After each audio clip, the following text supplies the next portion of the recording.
Uh-oh. Looks like Loki and MODOK have stepped up their game. New weather machines are appearing across the city, and they're working together to create a super blizzard. Take a look, will ya? Maybe you can figure out how to stop them. This is one of my favorite missions to do with Tony, even though it is repetitive, because it's one of the best uses you can find for him in the game, and again, it does give me flashbacks to Iron Man on the PS3. All of the bigger weather machines have multiple tendrils that connect them to these small control panels that we need to destroy. I believe these bigger weather machines could be seen in the warehouse where we fought Loki beforehand. I'm surprised they didn't notice these and wonder what they were. Either way, hey, welcome to the penultimate video. We're going to be using a mix of Tony and Thor for these open world missions, and both of them should be near or at level 10 by the time we finish the game. And as we don't actually have to get near any of these enemies, the only thing we really need to worry about are their projectiles. The drones fire projectiles a lot more frequently than the frost giants, obviously. But all of the projectiles are pretty spot on. They will hit you, no matter where they throw them from, unless you move. But we only have to move very slightly, so unless we're just not paying any attention at all, it shouldn't be a problem. It is nice that things try to ramp up in difficulty and intensity like with these bigger weather machines. I wouldn't actually call fighting the bigger weather machines more difficult than the smaller ones, but they at least tried to make it more difficult, and they did make them bigger and harder to get rid of. And like I said, this is one of my favorite missions for Tony, because I can't imagine trying to do stuff like this with Thor or characters that are proficient mostly in melee attacks. Just seems like it would be way too big a hassle. Not impossible, just, you know, a hassle. And why would we want to hassle ourselves when we can just do this?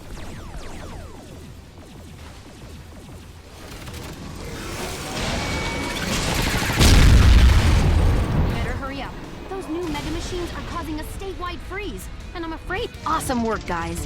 That ought to bring the thermometer up a few degrees. Hate to be the bearer of bad news, but our tech guys have been running a few scenarios, and we believe Loki stole the arc reactor to give his new casket the power it needs to ice over the Earth. Stark, you have some way to shut down your own invention? We're drawing a Sure. Maybe a little nanovirus casserole. Jarvis will just need a little time. Hey, Jarvis. Need you to whip up something special. We're having company for dinner. Is there a medal or something for winning? We can't let Loki put the casket in play. Get back to the tower and keep Jarvis safe long enough to build the nanovirus. This is another one of the hard missions in the game, but it's notably not nearly as hard as the ones where we have to protect the heat generators. Yeah, it's kind of weird. This incredibly story-heavy mission where we have to protect Jarvis long enough that he can build a nanovirus, not as difficult as protecting a heat generator. Maybe because there are 2 doors to protect. I know that sounds weird, but there's only so many frost giants, and if they were focusing on a single door, surely that would be harder to deal with. Our repulsors sadly don't have their maximum damage, but they should be sufficient for what we need to do here, which is hopping back and forth between the doors and destroying the large frost giants. It is very thankful that our repulsors can easily stun the large frost giants most of the time, but if they're in the middle of a combo, you can forget about that. But yeah, I'm glad that they actually brought back the arc reactor and that Loki didn't steal it for no reason. Because in a game like this, where nobody really pays attention to the story, I've noticed a lot that there are plot devices that just get dropped all over the place with no explanation. So at least they remembered that Loki stole the arc reactor in the beginning. I mean, don't get me wrong, the story has a lot of problems, like why are the frost giants even attacking us and working with Loki in the first place? That's never explained. That's probably my biggest problem with the story. But it is competent in certain fields. And I can't help but compare it to less than stellar, mission-based open-world games like, say, State of Emergency. And this is leagues above State of Emergency, but then again, most games are. To clarify, I'm talking about the campaign of State of Emergency. The arcadey score-based modes, those are a lot of fun. But the campaign mode is 200 really drawn-out missions of pain and suffering. If you're gonna make a tier list of weird kind of open-world but not really open-world mission-based games, you always put Max Anarchy at the top. Or Anarchy Reigns for those of you that waited the extra 6 months to buy it in America, but I couldn't do that. Hey, why are you ranting about other video games similar to this one that aren't this one, you may ask? And it's because, do you see this mission? It's fun and everything, but I dare you to find some commentary for this. Nanovirus creation complete. I have successfully created the nanovirus, sir. Oh yeah, I'm not hating this.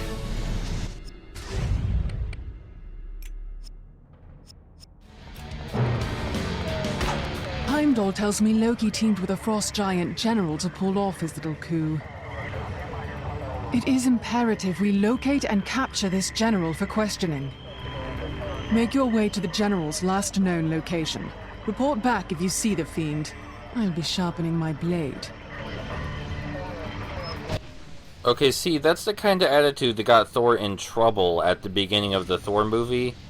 Are there some weird political things going on here that maybe Tony and the rest of the Avengers shouldn't get involved in? Because it kind of seems like that the more we get into the game. Anyway, we're going to switch to Thor for this one because this is a combat mission. While Sif is a unique mission giver, she only has 2 missions for us. Both of her missions involve finding a frost giant general and detaining them for questioning. The first mission is locating his hideout. The second mission is actually going there and getting him. The weird thing about that is that you never hear about the frost giant general ever again. I guess they really wanted Sif to do something, but her missions aren't that interesting and she kind of sounds like a nutcase. I mean, is there a reason she can't come along with us and help us fight? The way she was talking, it implies she's some sort of sadist, so maybe she should have come along and enjoyed beating the shit out of these guys. Or maybe she just wants to torture them in private, and she got a little bit upset when we barged in on her torturing that frost giant, and she had to kill him so quickly before she was done. I'm just saying this whole thing seems a little bit weird, and I'm feeling less comfortable with it. This foe is stronger than I feared. His troops are preventing me from reaching your location. I feel I have just feasted.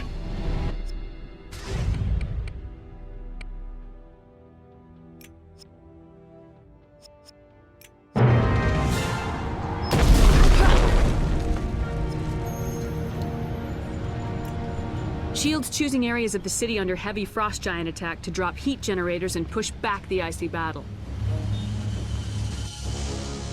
Activate the heat generator, then defend it from the frost giants while it powers up. Welcome to the single hardest mission in the game. This is the one I've had to retry the most times. Tried playing it with both Thor and Tony. Of course didn't try playing it with any of the less upgraded characters because that would be suicide, but yeah, this mission was a doozy for me. I used the exact same strategy as last time, it's just way more difficult. I think because the mission itself just is that much harder. So it's sad to say that if you were stuck on this mission or something, I don't really have any advice for you. I do stop about halfway through the mission to grab one of the purple capsules to refill my special attack, but I'm not sure if that helped or hindered me. If you have a buddy to play this with, I'm sure that would make it easier, definitely. This might not even be a hard mission in co-op for all I know, but I don't have anybody to play this with right now. I guess I could have asked my brother to play it with me, but he's playing shit like Dark Souls 3 and Bloodborne right now. And it just doesn't seem fair to do that to someone, you know? You see someone playing Dark Souls 3 and Bloodborne, and you go, hey, would you like to play some Disney Infinity with me? That just doesn't seem fair. It doesn't seem morally conscious.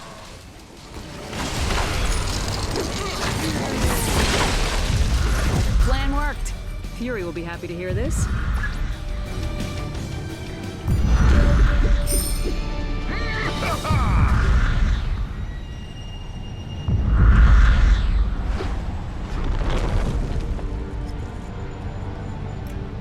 Another frost giant horde has been located. We need your help dispersing Loki's agents. Get yourself to the frost giant gathering as quickly as you can and break it up.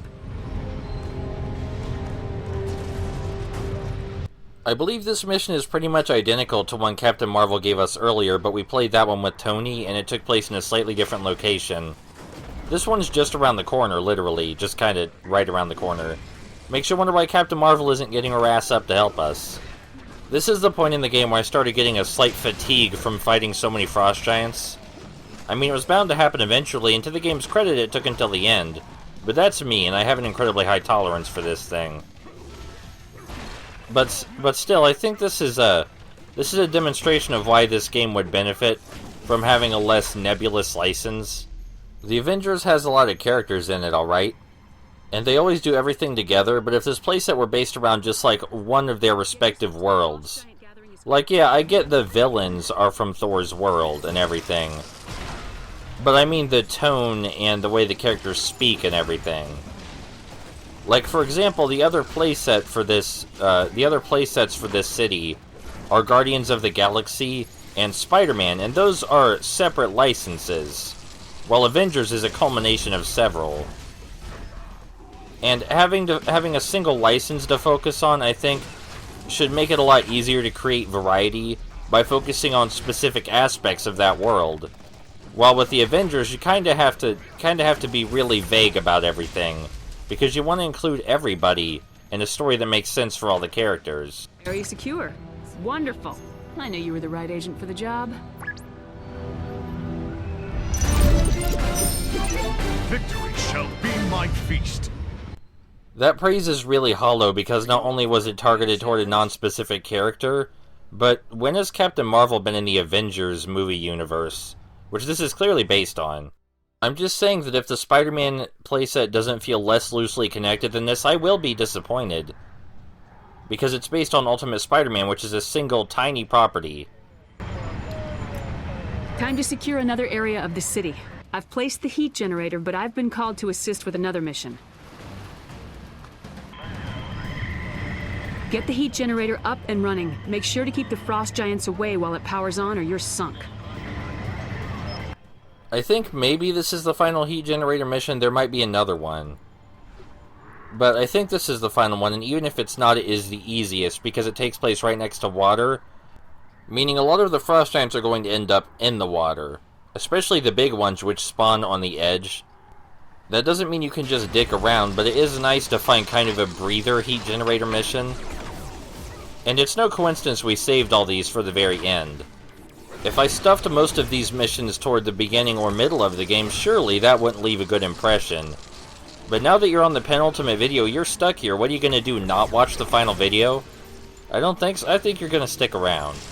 I mean, you already made it this far. You're already invested. You have to know how this gripping saga will end in the final video, especially since I promised there was one more boss fight. Please don't leave me.